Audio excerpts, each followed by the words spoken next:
Hello. Hi. So welcome back to another week where we talk about albums. Yeah, this is our review episode. Our first review episode of the year. I mean, the first one we recorded in the new year. Yeah. Excuse me. That's right. Sure. Because the last episode we did was our top 10. Those were kind of like reviews. We just, we ran through a bunch of shit. But anyway. Tough rock. I am Azzy. And I am Mouse. And we apologize for the shitty sound quality. It's different sound quality. It's different. But this week we are talking about 3 new albums. Always new albums. Cutting edge, bleeding edge. And so the first one we're going to talk about is not out yet. Yeah. We're going to be talking about the upcoming DILK album, which is releasing on Cold Transmission. It's called Hardship. It's called Hardship. Hardship. Ship. DILK. And it's releasing on Cold Transmission. January 17th. I thought it was the 24th. No, the other album's on the 24th. Yeah. Got it. And we've reviewed DILK on this channel before. And Mouse loves DILK. It's her favorite thing. To have in the morning. To have in the morning with her coffee. And we are also reviewing the upcoming album by Anders Manga, which is called Andromeda. And that releases on January 24th. That's right. That's right. And then finally, we are reviewing an album that has already been released, and it is Scary Black's latest, Are You Afraid of the Dark? Which I believe released on... December... Was it December? 29th. Yes, because remember he put a note that said this stays in 2019 where it belongs. Aww. I'll read the note. Everybody has good Bandcamp poetry. We might have to have a moment of Bandcamp poetry. Not right now. I love our moments of Bandcamp poetry, though. Somebody has great Bandcamp poetry today, and I can't remember who it is. It might be DILK. I don't know. I listen to DILK on SoundCloud, so...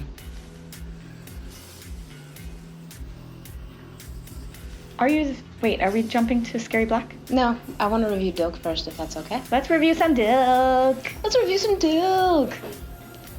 Party time. Excellent. So DILK is a trio out of Madrid, Spain. And they are cold wave post-punk, whatever they want to be. Whatever they want to be. They definitely had some almost like... I don't even know. It's a genre I don't listen to in the first couple of tracks on this album.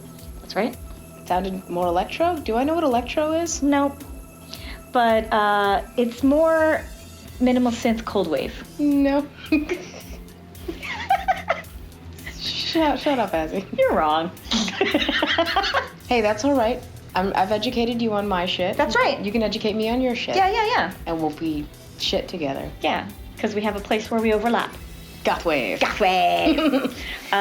So DILK did put out something last year, and I don't remember what it was because it's not there anymore. Well, Graveyard Orbit was on that. Before Graveyard Orbit. Oh, let's go to Bandcamp.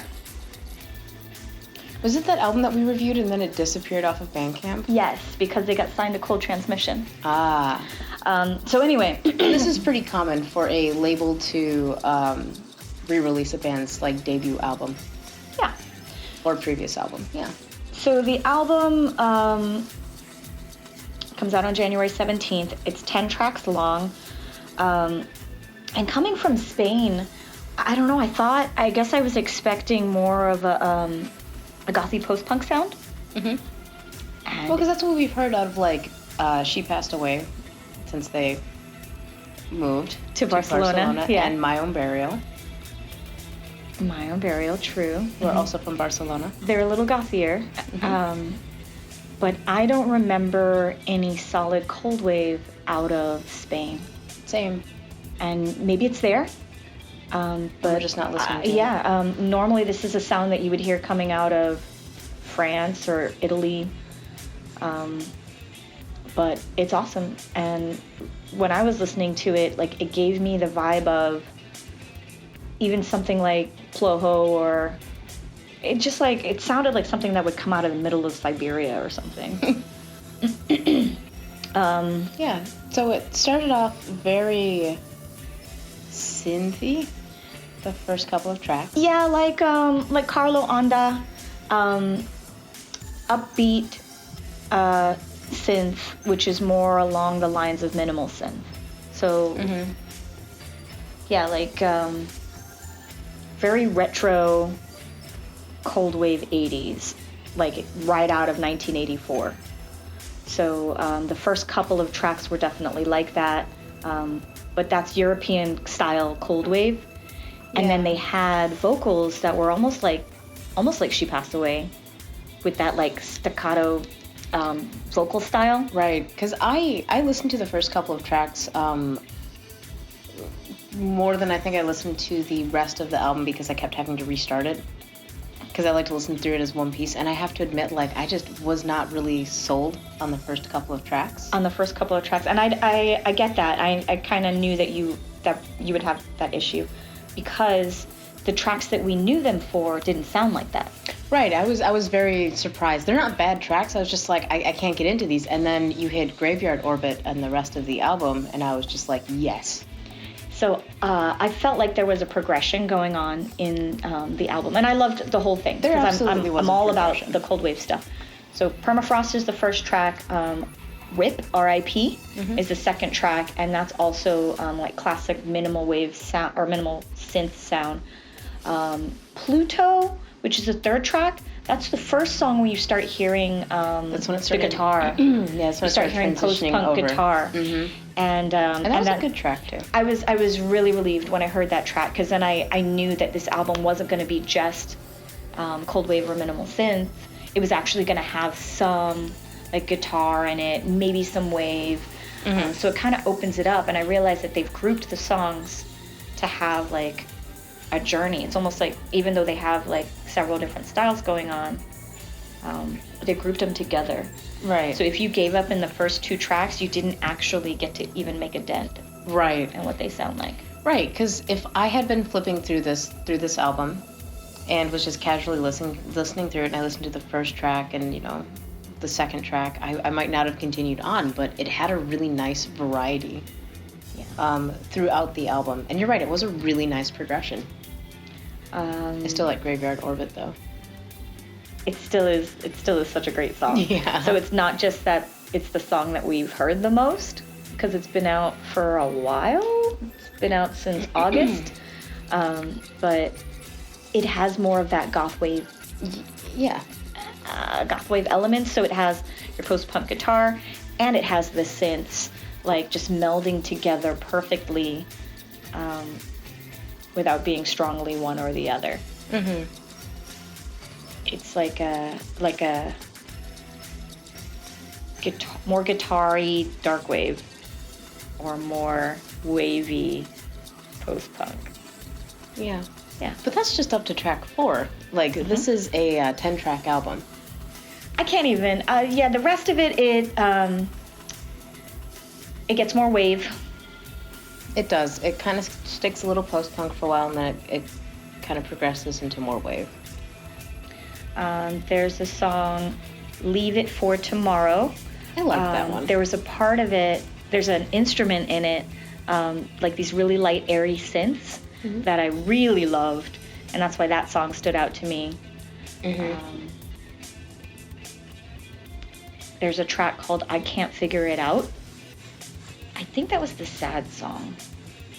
Yeah, so the song I Can't Figure It Out, even though it had that cold wave feel, it had post-punk elements to it, and the lyrics were kind of depressing, and it was just beautifully sad.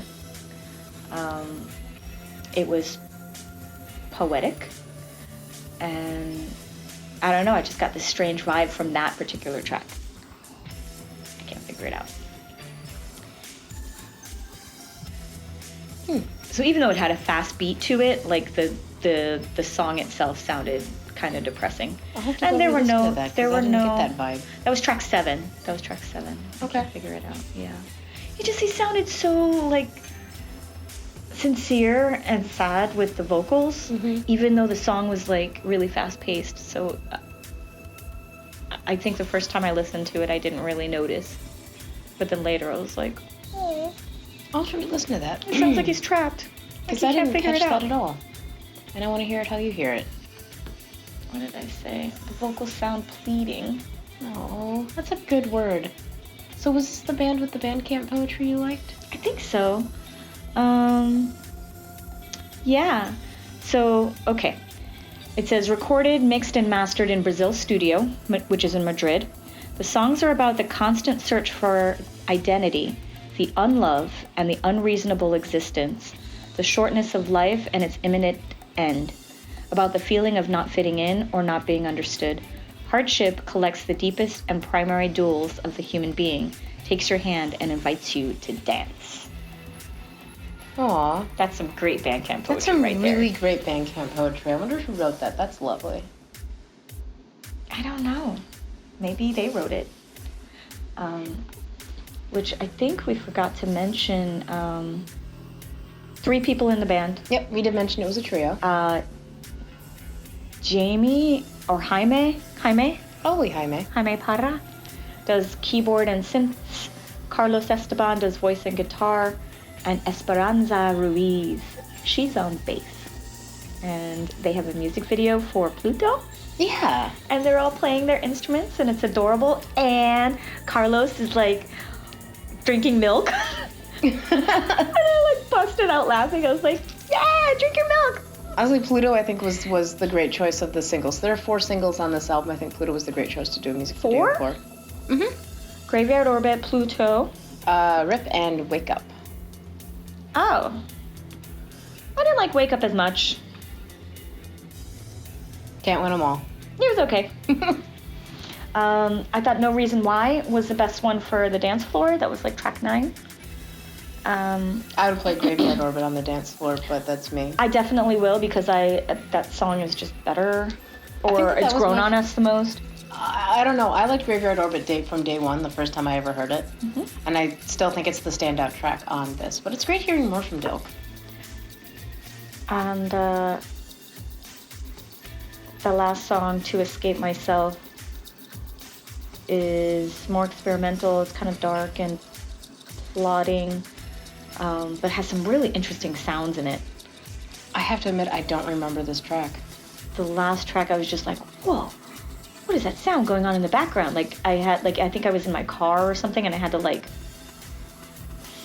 stop. I had to turn it. No, I had to turn it. I can't remember what I was doing. I was doing something, maybe laundry. I don't know. I had to just stop what I was doing just to listen to it again because there's some really subtle sounds in the background that I enjoyed. Huh. I'll have to listen to that because maybe it was my headphones. I didn't catch that.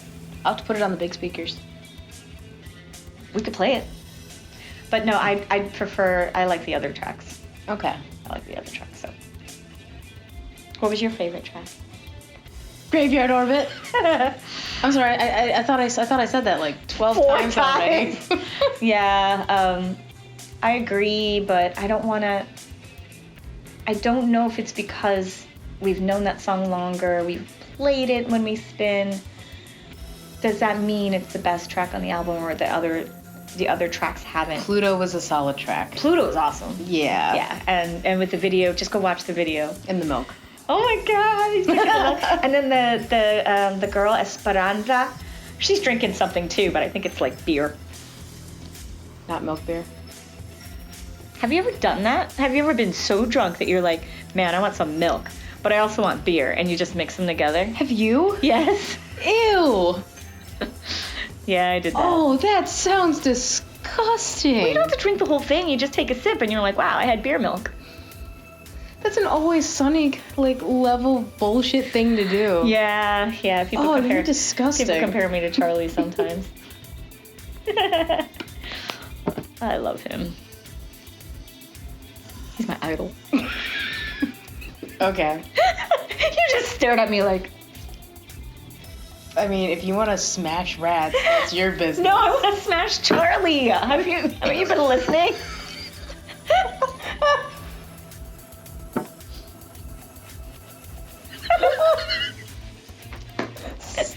this shit.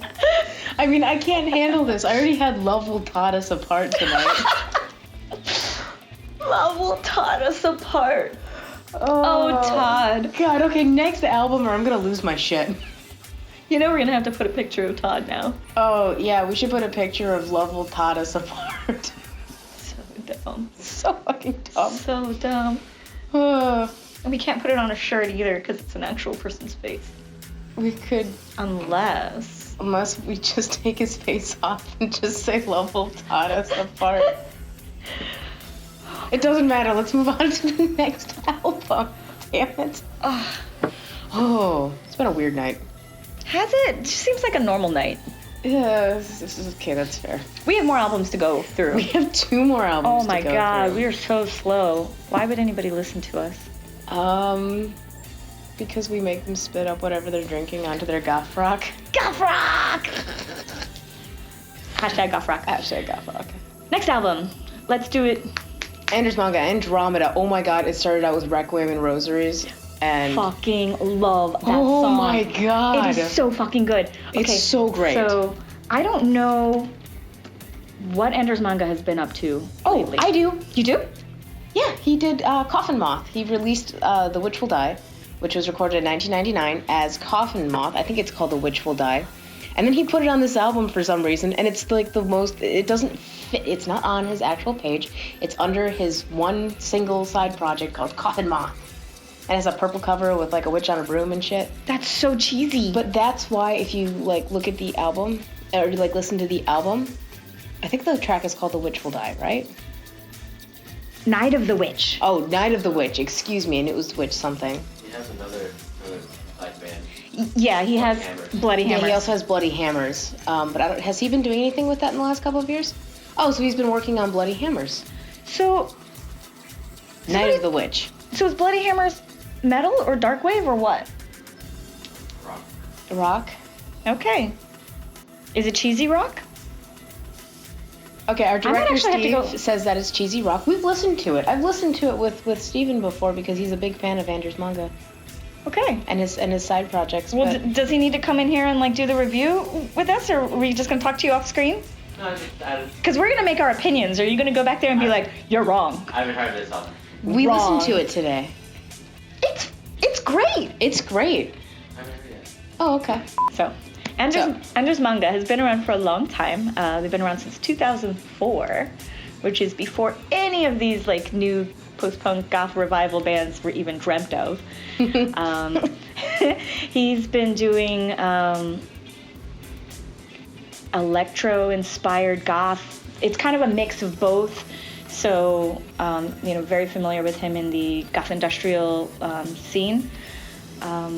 But he's been kind of quiet in the last couple of years because of, other things. What are you doing? Level Todd apart. You got to stop. Put it down. Flip that over. Oh my god. Oh my gosh.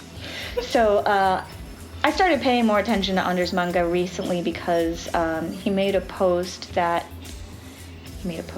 YouTube video that his original YouTube channel was taken down. And he had music videos from 2005, 2008. Did he say why it got taken down? It was the new YouTube policies where they were cleaning out like 400,000 people. I don't remember. There's all Great. kinds of crap.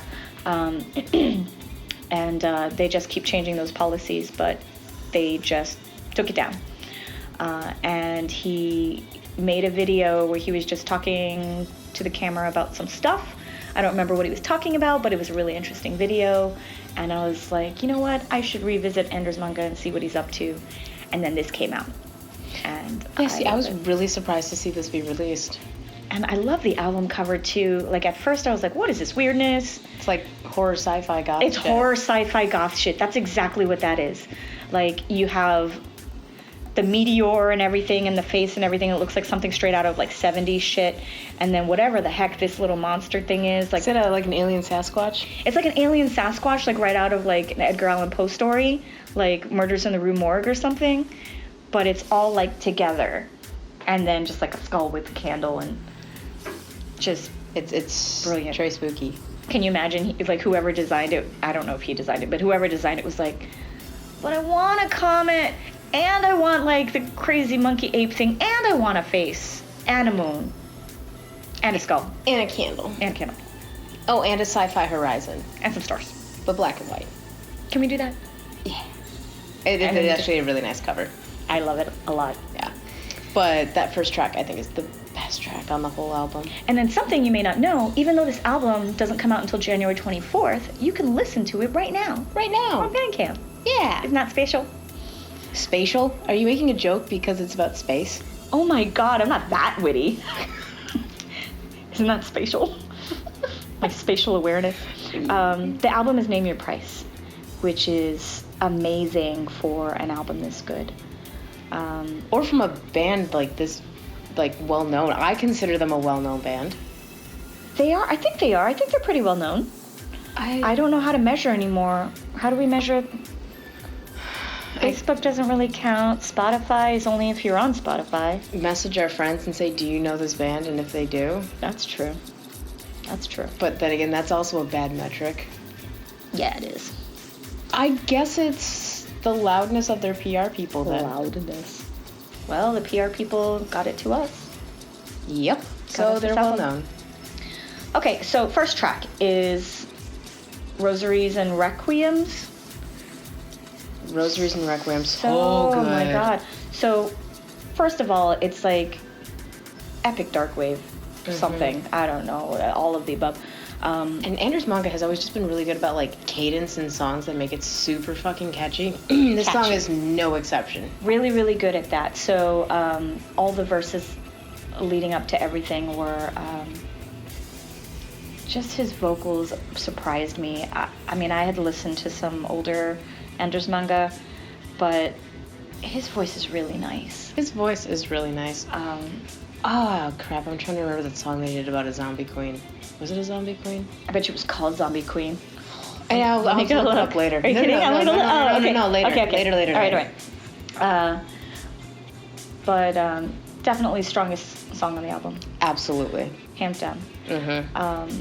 The Night of the Witch, Night of the Witch. which rages in very differently, but It does, and it almost reminded me of Gothwave. It had the gothic guitars. It had the retro style electronic drums, Right. like the kicks in it. right. But this was a track that was recorded. I think that he said so. He had released this last year under Coffin Moth, which was the name for an entirely new project.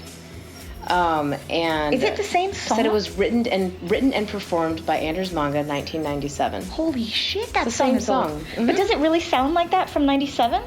With the gothwave elements that we're seeing now in new music? Yeah. He's always been doing weird shit. Come on. I know, but then that means that he was way ahead of the game. Yeah.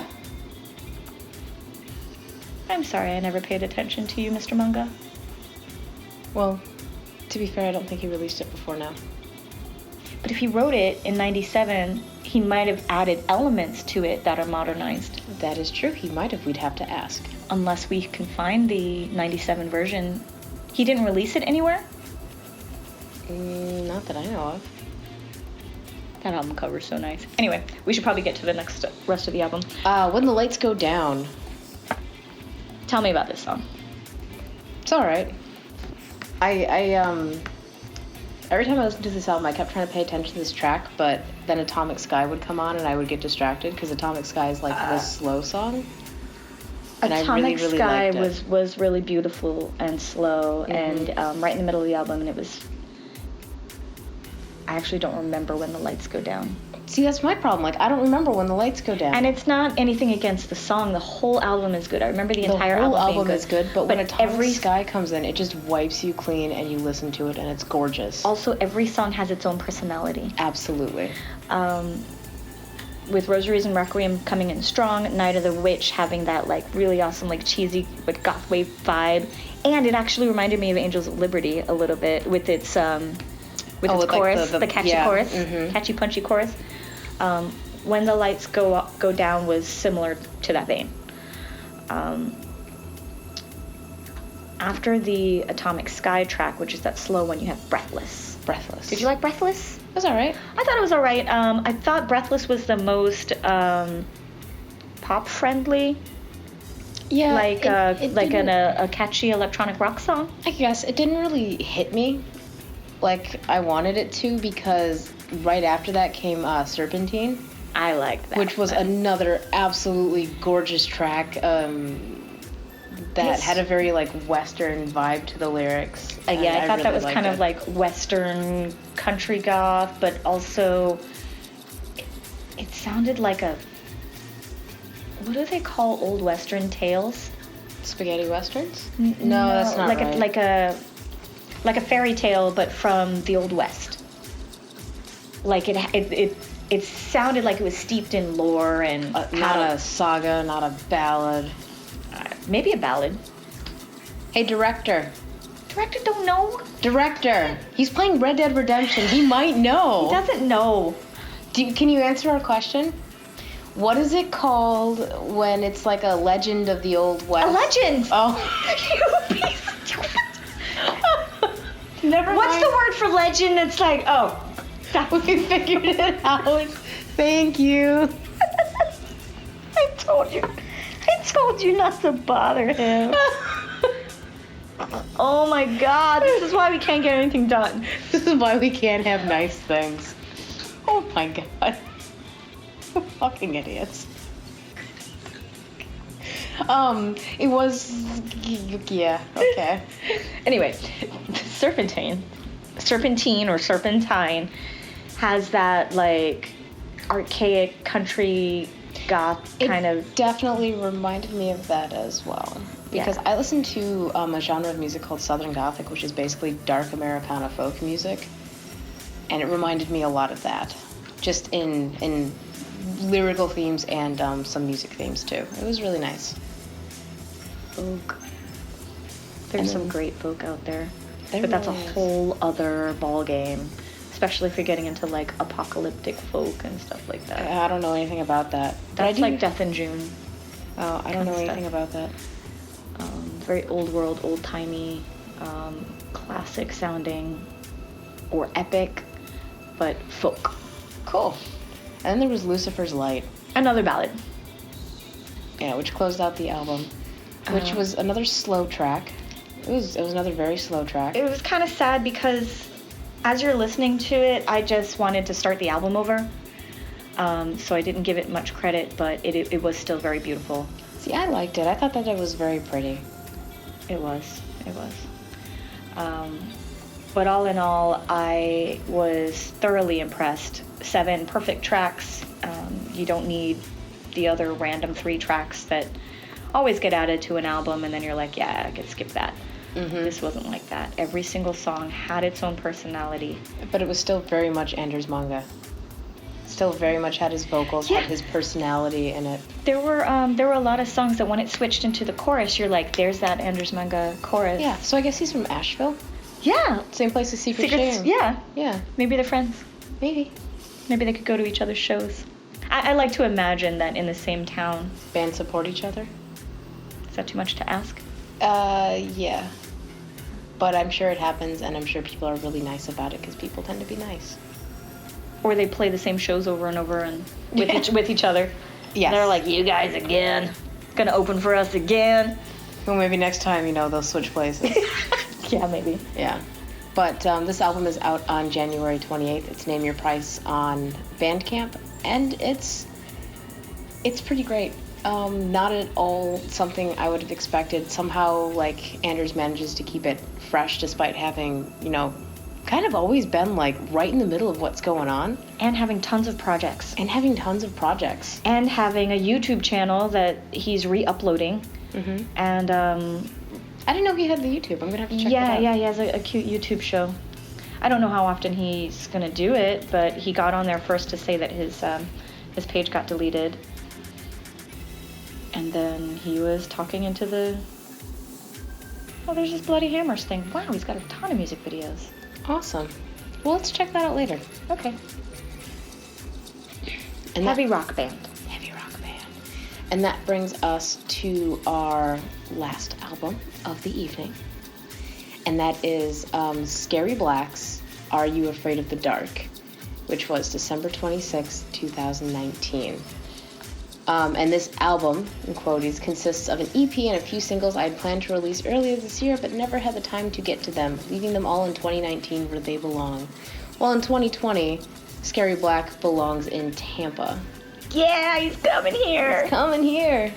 So excited. To play a Darkwave festival that our local radio station puts on every year. So that's pretty exciting. Oh, and we're spinning for it. And we are spinning for it. We're gonna spin for Scary Black. And we're gonna interview him, provided he gets into town with enough time. Cool. And he says he's gonna come in full costume. Oh, is he really? Mm-hmm. Oh my god. First thing we should ask him is, are you afraid of the dark? Or, are your feathers real? Or do you take off the costume to go to the airport? Or, do you take off the costume to pee? Or do you take off the costume to go to sporting events? I don't think he goes to sporting events. Okay, I think we'll have to you're come up making with some something big else, assumptions like what if he went to like Disney World or something? What if he wanted to eat chicken? Would that be weird? No, you could totally do it. As a bird? It's a bird eating a bird. Are you sure he's a bird? I'm pretty sure he's a bird. I think his face, we don't know what his face even looks like. He's a bird. But whatever he is, I think the chicken just goes up under it. No, I think he is a bird. Mwah. No, he is a bird. And birds eating birds is weird. I'm sorry. But there's so many like mascots of birds, and they're like, and pigs too, saying "eat the pig." I love it. Anyway, let's talk about this album. This album is not about cannibalism. No, it's about the darkness. Within or without? What? What? On the inside or the outside? Well, the first track is Grab the Knife. I love it. Which is really great, and it's all about, like, stabbing bitches. Oh my god. So, all of these songs are, dark. Wave. Dark wave. But ooky spooky. They're so spooky, and they're kind of funny. The lyrics are great. Mm-hmm. Yeah, Are You Afraid of the Dark is, Isn't that a TV show? It is. Yeah. Okay, so it's perfectly in line with that. It was on Nickelodeon, and I think when he made a post about the album, he's like, I hope Nickelodeon likes this or something. I hope that they did. Yeah, and I don't know how to review an album where I like all the songs on the album. It's good. You say, it's good. I like it. It's good. So, Are You Afraid of the Dark is the second track. It's fairly long. It's 6 minutes long. One thing that Scary Black does is guitar. He's a master guitar, unless it's a bass. I'm asking you because you know these things. I don't know. It's a... Every time I listen to Scary Black, I get really distracted by the synths because I love his synths. Really? Yes. I thought you would have loved his guitar. No, I get distracted by, like, the guitar is just kind of, it feels like more of the personality in Scary Black is in the synths and in the way that he writes that than in his guitar hooks. I thought it was the opposite. I felt like the songs were led by the guitar. They are, but synths. I feel like there's more in the synths.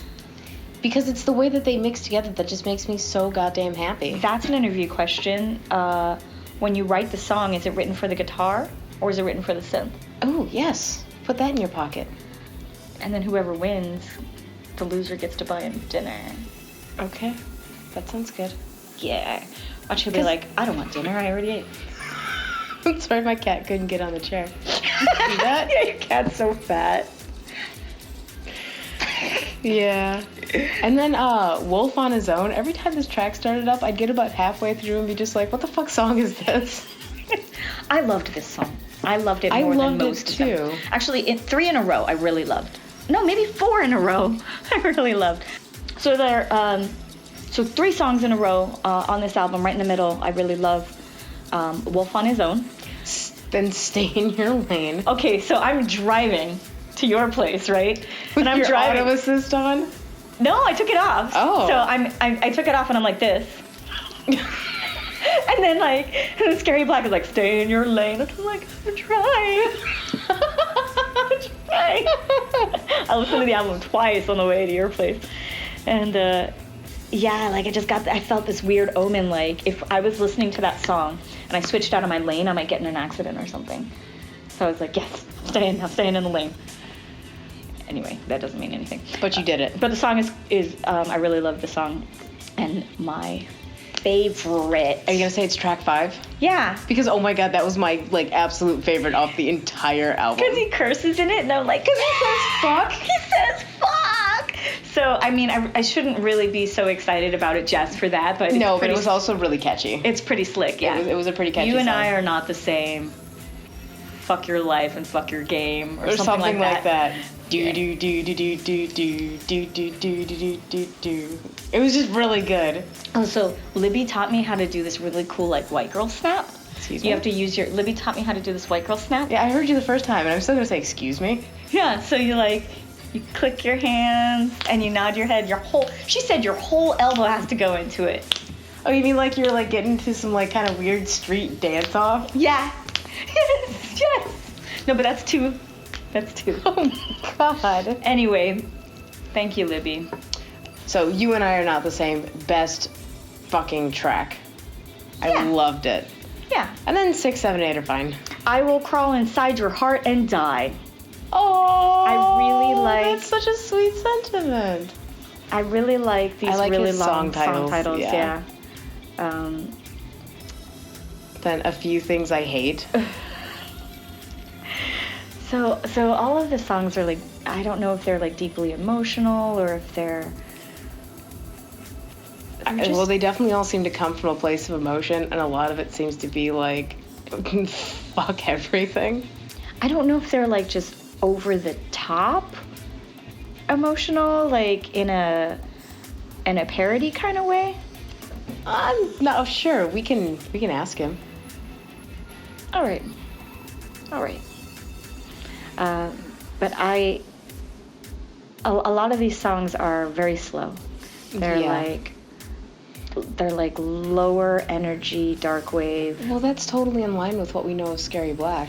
And that's his signature sound. Like you could point it out, you could hear it. Like a song of his could be like faster BPM wise, but his vocals just Brooding.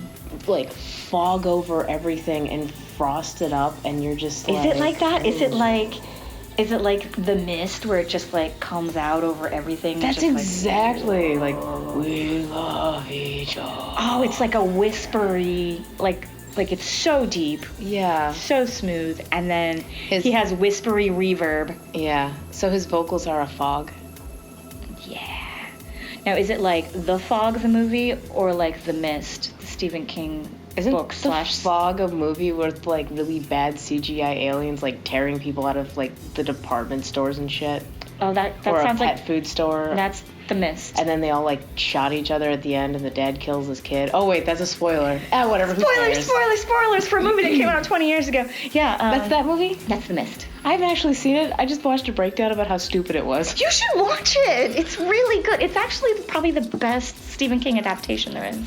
No, I'm sorry. There's new Stephen King movies that I forgot to take into account. Well, let's do another episode on that if we ever feel like. Oh my god, we should. Okay, what's the last track? There's Nothing Here for You.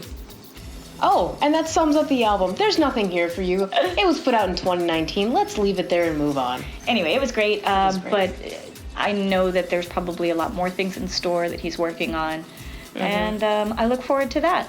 I think these were truly just extras, probably not intended to be in an album together. Track 5 shouldn't have been an extra. That should have definitely gone on something, because that's a very strong track. Maybe we should just tell him this is a really cool single, and Please you put should it out just- as a single? Yeah, put it out as a single. So, Yeah, let's do that. all right. So since we've been kind of long-winded, we should wrap it up. Super quick. Super quick, like. So, let's just read through our Patreon to thank all of our kind sponsors, well, not sponsors, but donators, who give us money to make this shit possible. And to, let me only have to drive once every other week so as we could afford, like, a setup in my house. Oh my god, thank fuck. Yeah. Because it's a long fucking drive. We live an hour apart. Yeah. It sucks. And we still see each other, like, several times a week. Oh my god. Yeah. So, thank you, David. Thank you, Acid Bitter. Thank you, Ian. Thank you, Skullgirdle. Thank you, Libby. Thank you, Junkyard Bat. Thank you, Mason Shiver. Thank you, Demetria. Thank you, Diasiculus. Thank you, Sabaris. Thank you, Uncle Fester. Thank you, Max Shrek. Thank you, Tiffany. And thank you, David. And thank you, Cadaver Kelly. Hey. So, like, comment, subscribe, and we will see you next time. Check us out on Facebook, Instagram, Mixcloud, maybe? Oh, we're going to put up a Mixcloud. Oh, we're putting up another Mixcloud? Actually, I think we did. Perfect. Yeah, so check our Mixcloud, Obscure Undead, because we have DJs putting up mixes. Yeah. Yeah, do that. All right. See you later. Bye. Bye.